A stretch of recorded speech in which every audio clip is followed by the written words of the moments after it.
جب میری بیوی اداس رہنا شروع ہو گئی، جیسے جیسے دن روانگی کے پاس آ رہے تھے وہ اداس رہنا شروع ہو رہی تھی۔ میرے بہن بھائی، ماں باپ سب مجھے ایئرپورٹ پر چھوڑنے کے لیے آئے۔ رانیہ بھی آنا چاہتی تھی لیکن امی نے اسے یہ کہہ کر رہنے دیا کہ بیرونی ملک جاتے ہوئے تمہیں مشکل پیش ہوگی، اسے اپنی بچی کے ساتھ گھر ہی رہنا چاہیے۔ امی کی یہ بات مجھے بہت کڑوی لگی لیکن میں احتراماً چپ ہو گیا۔ میں نے کمرے میں جا کر رانیہ کو گلے لگایا۔ مجھے یہ نہیں پتا تھا کہ میں اسے اس کے بعد کبھی دیکھ نہ سکوں گا۔ فاطمہ کو رانیہ کی گود میں دیا اور میں باہر چلا گیا۔ رانیہ باہر دروازے میں تب تک ہاتھ ہلاتی رہی جب تک ہماری گاڑی گلی کے موڑ مڑ نہیں گئی۔ ماں باپ کی دعاؤں کے ساتھ میں لندن آ گیا۔ لندن میں آتے ہی میرے کزن نے یہاں پر نوکری کا انتظام کیا ہوا تھا۔ کام بہت سخت تھا لیکن میں اپنی بیوی اور بیٹی اور گھر والوں کی خاطر دل لگا کر کام کرتا۔ کام کے ساتھ ساتھ کمرے میں رہنے والے لڑکوں کی طرح میرا کپڑے دھونا، کھانا پکانا اور یہ سب کی بھی ڈیوٹی تھی۔ جب بھی میں یہ کام کرتا تو مجھے گھر کی بہت یاد آتی۔ میں گھر باقاعدگی سے فون کرتا لیکن سب سے میری بات ہو جاتی، لیکن جب بھی رانیہ سے بات کرنے کا کہتا تو امی اس کے پاس ہی بیٹھی رہتی۔ میں ویڈیو کال پر اپنی بیٹی فاطمہ کو بڑے ہوتا دیکھ رہا تھا۔ امی خرچوں کی لمبی لسٹ مجھے سنا دیتی۔ بھائیوں کی پڑھائی بھی جاری تھی۔ اب گھر میں تبدیلی آنا شروع ہو گئی تھی۔ میرے بابا جان سفید کپڑے پہن کر چوڑے ہو کر گاؤں میں پھرتے کہ میرا بیٹا باہر کے ملک کما رہا ہے۔ امی سے جب بھی کہتا کہ میری تنخواہ سے وہ کچھ جوڑ رہی ہیں یا نہیں تو امی مجھے کہتی، بیٹا تم اپنی ماں کو کیا اچھے سے نہیں جانتے؟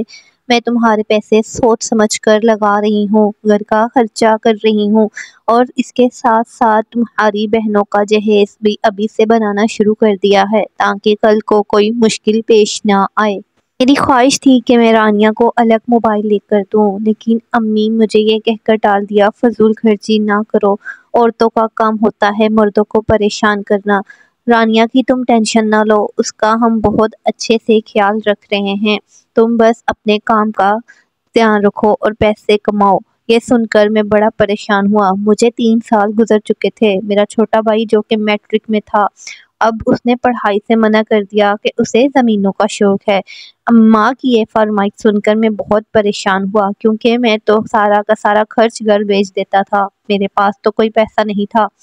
امی کہنے لگی کہ تم اب کوشش کرو کہ کوئی تھوڑی سی تنخواہ بڑھا کر گھر خرچ بھیجا کرو کیونکہ دن رات کی مہنگائی نے مار کر رکھ دیا ہے اور تمہاری بیوی بھی اب الگ سے خرچ مانگتی ہے۔ اسے اس بات کا غرور ہے کہ تم میرا شوہر سارے گھر کا خرچ چلاتا ہے، ذرا اسے تم ڈانٹ کر رکھا کرو۔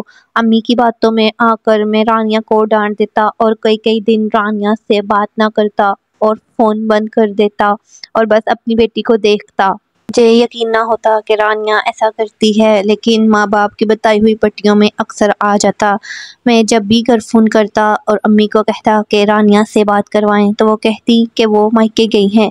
میں اکثر کہتا کہ میرے پوچھے بغیر آپ نے اسے کیوں بھیجا، اس کے بھائی کو میں فون کرتا ہوں، تو یہ کہہ کر منع کر دیتی کہ نہ بیٹا وہ کیا کہیں گے کہ ہم نے ان کی بیٹی کو زبردستی رکھا ہوا ہے اور ظلم کرتے ہیں۔ یہ کہہ کر میں فون بند کر دیتا اور روتا کہ کیا رانیہ ایسے میرے ساتھ کیوں کر رہی ہے۔ رات کی مشقت نے مجھے چڑچڑا بنا دیا۔ ادھر میں اور کنجوسی سے رہنے لگا اور سارا کا سارا خرچ گھر بیچتا کہ امی وہاں بچت کر رہی ہیں، انشاءاللہ کچھ ہی عرصے تک میں پردیس چھوڑ جاؤں گا اور وہاں جا کر کوئی کام شروع کر لوں گا۔ 4 سال بعد جب میں نے امی سے پوچھا کہ امی میں آنا چاہتا ہوں، کیا آپ نے کوئی پیسہ بچت کیا ہے کہ نہیں کیا، تو مجھے یہ کہہ کر جواب دے دیا کہ اس تمہارے 4 سال میں تمہارے بہن بھائیوں کی پڑھائی، تمہارے باپ کی دوائی اور گھر کا خرچ ہی چلا ہے۔ میں یہ سن کر بہت حیران ہو گیا۔ میرے دوست احباب مجھے سمجھاتے کہ مجھے اپنے گھر والوں پر اتنا یقین نہیں کرنا چاہیے، لیکن امی ابو کی بات میرے لیے پتھر پر لکیر تھی۔ میں نے اب اس سے بھی بہتر نوکری ڈھونڈ لی۔ اب میری تنخواہ 2 لاکھ تھی۔ میرے دوست احباب تنخواہ ملنے کے بعد باہر ڈنر کرنے چلے جاتے، میں زیادہ سے زیادہ وقت کمرے میں ہی گزارتا۔ ادھر رانیہ کے بھائیوں نے رانیہ کو موبائل لے کر دے دیا تھا۔ رانیہ مجھ سے جب بھی بات کرتی تو اس کے پاس میری بہنیں یا ماں بیٹھ جاتی۔ اکثر وہ مجھ سے میسج پر یہی کہتی کہ آپ واپس آ جائیں، اب گھر کے حالات بہتر ہو گئے ہیں، آپ واپس آ جائیں۔ اس بات کے بارے میں جب بھی میں امی سے پوچھتا تو امی رونے پیٹنے بیٹھ جاتی اور خرچوں کی لمبی لسٹ سنانے بیٹھ جاتی کہ اگر گھر میں خوشحالی ہو تو میں پاگل ہوں۔ میں اب اپنے بھائیوں کو بڑا ہوتے دیکھتا اور سوچتا کہ کب یہ لوگ بھی کوئی کام کریں گے اور میرا ساتھ دیں گے۔ گھر میں ہر طرح کی سہولت ہو گئی تھی۔ میں چاہتا تھا کہ اب گھر کا مکان بھی بدلا جائے، لیکن امی یہ کہہ کر ٹال دیتی کہ نہیں، پہلے بہنوں کی شادی کرنی ہے۔ کیوں اتنے سالوں میں ایک بار بھی پاکستان واپس نہیں گیا؟ مشقت اور محنت نے مجھے وقت سے پہلے بوڑھا کر دیا تھا۔ میں رانیہ کی طرف دیکھتا تو وہ بھی وقت سے پہلے بوڑھی لگتی، اور میری بیٹی جو اپنی طوطی زبان میں کہتی بابا واپس آ جائیں، یہ سن کر میں فون بند کر دیتا اور بہت روتا۔ پردیس میں وقت گزارنا بہت مشکل وقت تھا۔ میرے دوست اکثر میری طرف حیرانگی سے دیکھتے کیونکہ وہ بیشتر چھٹیوں پر جاتے رہتے تھے۔ میں جب بھی چھٹی پر جانے کا ارادہ کرتا تو میری ماں کوئی نہ کوئی مجبوری کی لسٹ نکال کر بیٹھ جاتی، تو مجبوراً ٹکٹ کے جوڑے ہوئے پیسے بھی مجھے گھر بھیجنے پڑتے۔ میری دونوں بہنوں کی بہت اچھی جگہ منگنی ہو چکی تھی اور ان کی فرمائش پر ڈھیروں ڈھیر گفٹ بھی میں نے بھیجتا۔ مجھے اس بات کا افسوس تھا کہ میری بہن یا ماں میں سے کسی نے یہ نہیں کہا کہ آپ کے بغیر ہم شادی نہیں کریں گے۔ ذاتی طور پر ماں بس اتنا کہہ دیتی کہ تمہارے جیسا بیٹا قسمت والوں کو ملتا ہے۔ میں نے ویڈیو کال پر ہی اپنی بہنوں کی شادی دیکھی، لیکن میں نے دیکھا کہ میری بہنوں سب نے بہت اچھے کپڑے پہنے ہیں، لیکن میری بیوی بہت معمولی سے لباس میں ہے۔ اس بات کا اپنی ماں سے پوچھا تو انہوں نے رانیہ کو بہت باتیں سنائی، پتہ نہیں کیا کیا کہا۔ اس کے بعد رانیہ بہت رونے لگی اور بہت اداس ہو گئی۔ اس کے بعد رانیہ نے مجھے فون کرنا بند کر دیا۔ یہی دل میں سوچا کہ کاش میں اپنے دوستوں کی بات مان لیتا اور اپنے گھر واپس چلا جاتا۔ اب تو بھائیوں نے حد کر دی، کام نہیں کرتے تھے لیکن فرمائشیں عروج پر تھی۔ کہنے لگے ہمیں آئی فون چاہیے۔ یہ سن کر میں ماں پر غصہ ہونے لگا اور میں نے گھر فون کرنا بند کر دیا۔ میری ماں نے میرے کزن سے میری شکایت کی اور میرے کزن نے مجھے آ کر بتایا اور سمجھایا کہ تمہارے ماں باپ بہت پریشان ہیں، یوں ماں باپ کا دل نہیں دکھانا چاہیے، ماں باپ کے ہر سوال کا جواب دینا ہوتا ہے۔ تو کزن کے میں گلے لگ کر رویا اور میں نے کہا مجھے اپنی بیوی بیٹی کی بہت یاد آ رہی ہے، میں کیا کروں؟ لیکن اس کے سمجھانے پر میں نے گھر کال کر لی۔ مجھے سمجھ آ چکا تھا کہ گھر والوں کے لیے میں سونے کے انڈے دینے والی بس مرغی ہوں۔ میں اب گھر فون کرنا کم کر دیا، فون پر صرف اپنی بیوی بیٹی کو دیکھتا اور فون بند کر دیتا۔ اس کے بعد میں لندن گھومنے چلے جاتا، اکثر میں اب باہر جانا شروع ہو گیا تھا۔ ایسے ہی ایک دن میری ملاقات ایک لڑکی سے ہوئی۔ ملاقاتوں کا سلسلہ جاری رہا۔ اس نے مجھ سے محبت کا اظہار کیا۔ میں نے بنا سوچے سمجھے ہاں کر دی کیونکہ پردیس میں اکیلا تھا۔ میں جانتا تھا کہ میں اپنی بیوی کے ساتھ غلط کر رہا ہوں، لیکن میں بہت زیادہ خود غرض ہو گیا تھا۔ کیوں میں نے علیزے سے شادی کر لی۔ شادی کے بعد علیزے کے باپ کا سارا کاروبار میں ہی دیکھتا۔ علیزے مجھے اچھی خاصے پیسے دیتی، جس میں سے مخصوص رقم میں گھر بیچ دیتا۔ اب میرا گھر رابطہ بہت کم ہو گیا تھا، بہت ہی زیادہ۔ یوں ایک دن میرے سر پر طوفان ٹوٹ پڑا۔ مجھے رانیہ کے بھائی کا فون آیا اور کہنے لگا تمہاری بیوی کینسر کی لاسٹ سٹیج پر ہے، آخری سانسیں لے رہی ہے۔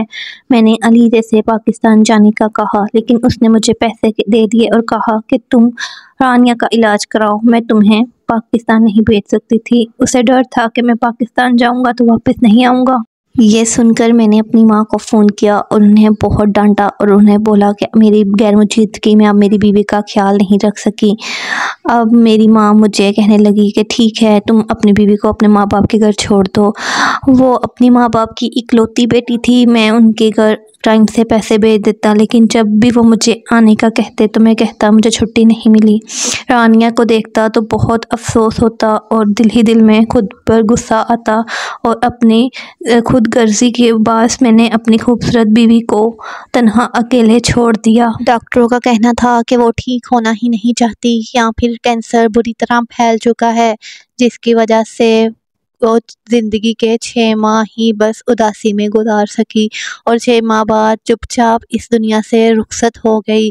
اس کی تدفین پر جب اس کے ماں باپ میں نہ پہنچ سکا تو اس کے ماں باپ نے مجھ سے رشتہ ختم کر دیا، کیونکہ ان کی ایک پیاری ہی بیٹی تھی جو میں نے اپنی خود غرضی اور لالچ کی وجہ سے کھو دی۔ میں بہت اداس سڑکوں پر پھرتا اور میں دل ہی دل میں سوچتا کہ رانیہ مجھ سے بہت پیار کرتی تھی، وہ ایک وفادار عورت تھی، اس کے ساتھ میرا 1.5 سال کا عرصہ گزرا، لیکن میں جانتا تھا کہ وہ اپنی جان سے زیادہ مجھ سے پیار کرتی ہے، تبھی اپنی جان نہ سنبھال سکی۔ پر کال کرنا میرے لیے مجبوری تھا، کیونکہ میری بیٹی میرے گھر والوں کے رحم و کرم پر تھی۔ اماں اسے سامنے بٹھا کر میری ویڈیو کال پر اس سے بات کرواتی۔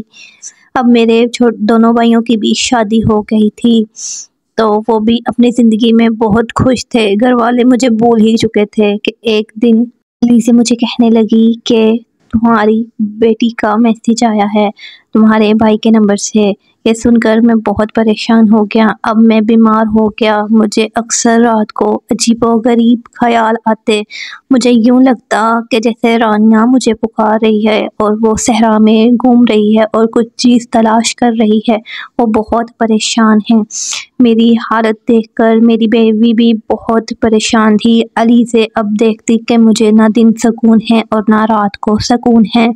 یہ دیکھ کر اب وہ بھی بہت پریشان ہو چکی تھی، کیونکہ اللہ پاک نے اس کے ہاں بھی خوشخبری کر دی تھی۔ ایک دن علیزہ مجھے کہنے لگی تم بتائے بغیر پاکستان جاؤ اور دیکھو کیا ماجرا ہے، مجھے لگتا ہے رانیہ کچھ بتانا چاہتی ہے۔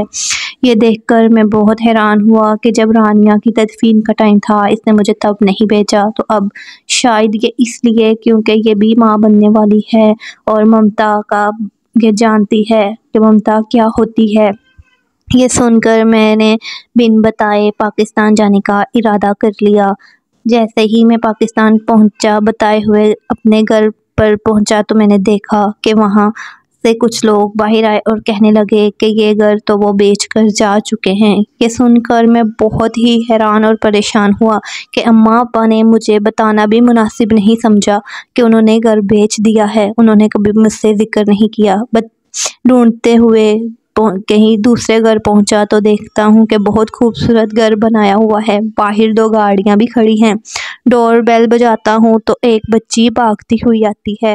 جو اتنی سہمی ہوئی بچی کون ہو سکتی ہے؟ آخر میں نے پہچان لیا، یہ تو میری ہی بچی ہے جو کہ بری طرح جلی ہوئی ہے، ہاتھ پاؤں جلے ہوئے ہیں، منہ پر بھی جلے کا نشان ہے اور بہت زیادہ ڈری ہوئی ہے۔ میری بیٹی نے مجھے پہچان لیا۔ ہم دونوں نے ایک دوسرے کو ہاتھ پکڑا اور میں نے اپنی بیٹی کو گلے لگایا۔ جیسے ہی میں نے اس سے گلے لگا کر رونے لگا، کیونکہ مجھے اب بہت ہی زیادہ رانیہ کی یاد آ رہی تھی۔ اتنے میں ایک عورت اندر سے آئی اور کہنے لگی ارے چھوڑو اس کو، تم کون ہو اور اس کو گلے لگائے ہوئے کیا کر رہے ہو، چلو یہاں سے چلے جاؤ۔ جب میں نے اپنی بیٹی کا ہاتھ پکڑا اور میں اندر چلا گیا، میں اندر پہنچا تو میرے ماں باپ مجھے دیکھ کر حیران اور پریشان ہو گئے، اور میرے بھائی بھی، ان کے بھی رنگ ایک آئے اور ایک جائے۔ رسمن ماں اٹھی اور مجھ سے اٹھ کر ملنے لگی اور میری بیٹی کا ہاتھ مجھ سے چھڑانے لگی۔ میری بیٹی نے مجھ سے زور سے میرا ہاتھ پکڑ لیا۔ اب ایک ایک کر کے سب مجھ سے ملنے لگے۔ ملا کر جیسے ہی سب بیٹھے تو میں اپنی بیٹی کے منہ کی طرف دیکھتا اور میرے دل خون کے آنسو رونے لگے۔ میں نے پوچھا ماں میری بیٹی کے منہ پر اور ہاتھوں پر یہ کس چیز کے نشان ہیں؟ تو ماں کہنے لگی بیٹی کھیلتی ہے، بچی ہے، ادھر ادھر کھیلتے ہوئے چمٹا گرم پکڑ لیا تھا تو اس کے نشان لگ گئے تھے۔ اب میں اپنی بیٹی کی طرف دیکھ رہا تھا تو وہ رونا شروع ہو گئی۔ مجھے یقین تھا کہ یہ سب لوگ جھوٹ بول رہے ہیں، میری بیٹی ایسا نہیں کر سکتی، کیونکہ میری بیٹی اپنی ماں کی طرح بالکل معصوم تھی۔ اب میں نے اپنی بیٹی سے کہا بیٹا ڈرو نہیں، سچ سچ بتاؤ مجھے کہ تمہیں کیا ہوا ہے، تمہارے بابا ہیں یہاں، اب تو کوئی تمہیں کچھ نہیں کہے گا۔ تو مجھے فاطمہ نے بتایا کہ بابا میرے چاچی نے مجھے میرے ہاتھوں پر چمٹا لگایا، میرے پاؤں پر چمٹا لگایا اور میرا منہ بھی جلایا۔ یہ سن کر میرے پیروں کے نیچے سے زمین نکل گئی اور میں اپنے ماں باپ سے کہنے لگا کیا میں آپ کی سوتیلی اولاد ہوں؟